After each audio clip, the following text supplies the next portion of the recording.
Roma 9 ayat 15 sampai 16 dan 18. Sebab ia berfirman kepada Musa, aku akan menaruh belas kasihan pada siapa aku mau menaruh belas kasihan, dan aku akan bermurah hati kepada siapa aku mau bermurah hati.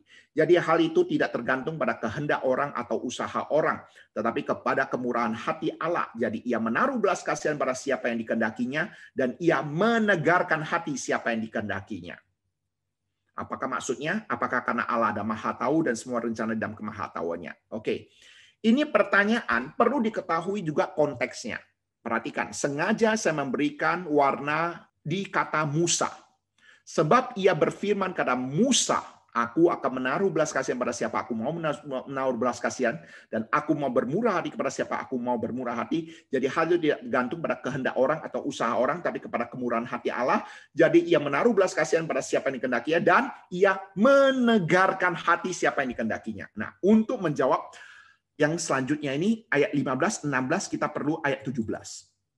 Roma 9:17, sebab kitab suci berkata pada Firaun, itulah sebabnya aku membangkitkan engkau, yaitu supaya aku memperlihatkan kuasaku di dalam engkau, dan supaya namaku dimasyhurkan di seluruh bumi. Jadi kita bisa mengetahui konteks pembagi penyataan daripada Roma ini adalah di mana Musa dan Firaun di dalam masa-masa untuk membawa bangsa Israel keluar dari tanah Mesir.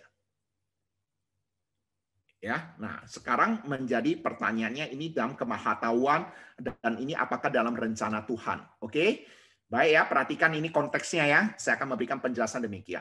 Mengapa Allah memilih Israel sebagai umat Tuhan, bukan Mesir? Mengapa Allah memilih Israel sebagai umat Tuhan, bukan Mesir? Oke, sekarang saya ingin jawab, teman-teman jawab. Ayo, siapa bisa jawab? Mengapa Allah memilih Israel sebagai umat Tuhan dan bukan Mesir? Nah, mengapa Allah memilih Israel sebagai umat Tuhan bukan Mesir? Mengapa Allah memilih Israel sebagai umat Tuhan bukan Indonesia? Mengapa Allah memilih Israel sebagai umat Tuhan bukan orang Singapura? Mengapa Allah memilih Israel sebagai umat Tuhan bukan orang Jepang? Bagaimana jawabannya? Jawabannya di sini hanya satu, kedaulatan daripada Allah. Kehendak daripada Allah. Oke? Kemudian, kalau kita memperhatikan lagi, mengapa Allah menegarkan hati Firaun sehingga tulah demi tulah harus dinyatakan di Mesir sampai harus ada 10 tulah? Mengapa Allah menegarkan hati Firaun? Nah, kalau kita mau jawab pertanyaan ini, jawabannya ada di dalam ayat ke-17.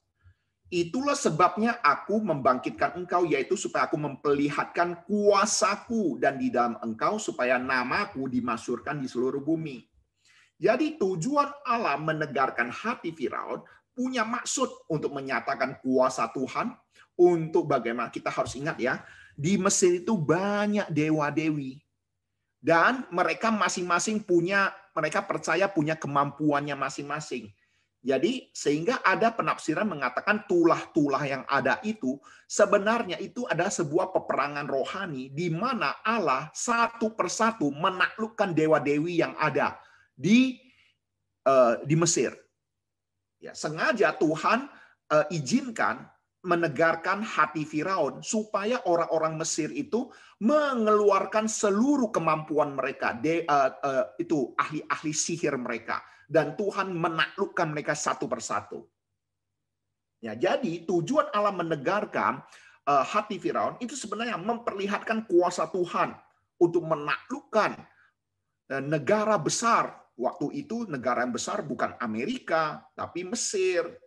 Ya, supaya nama Tuhan dimasyhurkan. Jadi di sini ada maksud Tuhan ya. Jadi itu pemahaman yang harus kita pahami. Nah, ayat ini berbicara tentang kedaulatan Tuhan dalam bertindak. Nah, kalau ditanya apakah ada hubungan dalam kemahatauan Tuhan? Ya jelas pasti ada. Ingat loh ya, Allah bertindak tidak seperti kita menduga kira-kira nanti begini atau begitu. Tetapi ketika Allah merencanakan sesuatu dalam waktu yang bersamaan, dia juga sudah tahu hasilnya bagaimana. Tidak seperti kita, karena Allah tidak dibatasi oleh waktu. Ya kan? Nah, sekalipun Allah bertindak di dalam kemahatauan dia, Bukan berarti bahwa segala sesuatu yang Allah lakukan dalam kemahatauannya terlebih dahulu. Seakan-akan Tuhan hanya bersifat aktif meresponi saja. Artinya apa? Oh, ketika Allah melihat, meramal, oh nanti bangsa Israel begini loh, begitu. Oh Mesir akhirnya nanti sembah Dewi. Ah, kalau begitu jangan Mesir lah, Israel. Jadi kalau begitu Allah bertindak di dalam kemahatauan terlebih dahulu. Itu sepertinya Allah hanya meresponi keadaan tertentu. Ya, tetapi satu hal yang harus kita ketahui, Allah bisa saja murni berinisiatif aktif menetapkan. Ya, jadi ini harus kita bisa bedakan. Ya, Allah bisa saja murni berinisiatif aktif menetapkan. Ya, ini berbicara tentang bangsa Israel dan Mesir ya, dan menegarkan hati Firaun dalam konteks demikian ya, konteks itu ya. Nah, seringkali ini juga berhubungan dengan keselamatan. Bagaimana dengan keselamatan manusia? Apakah Allah berdaulat menentukan keselamatan manusia terlebih dahulu?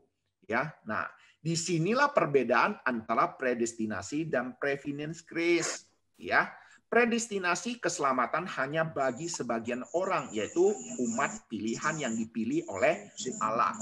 Sedangkan preeminence grace, keselamatan ditawarkan bagi seluruh umat manusia. Nah, Gereja Metodis menganut preeminence grace, sedangkan Reform menganut predestinasi. Ya, untuk ini saya tidak akan memperdebatkannya, karena di sini argumentasinya masing-masing ada. Tetapi satu hal yang sama adalah apa? Keselamatan adalah pemberian daripada Tuhan.